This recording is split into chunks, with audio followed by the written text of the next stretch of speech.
فہد ایک ہوشیار لڑکا تھا مگر وہ بہت زیادہ سست تھا۔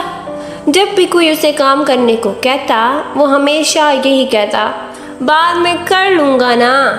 وہ ہمیشہ ہوم ورک دیر سے کرتا، کتابیں دیر سے پڑھتا اور اسکول کے لیے بھی آخری وقت پر تیار ہوتا۔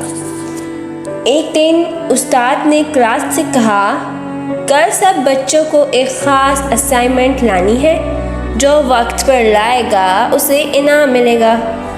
فہد نے سوچا میں کل کر لوں گا، مگر پھر اس نے خود سے کہا اگر میں آج ہی مکمل کر لوں تو۔ اسی شام فہد نے دل لگا کر کام کیا اور اسائنمنٹ کو مکمل کر لیا۔ اگلے دن اسکول میں استاد نے سب کے کام چیک کیے۔ وہ مسکرائے اور بولے، شاباش فہد، تم نے وقت پر کام کیا، مجھے تم پر فخر ہے۔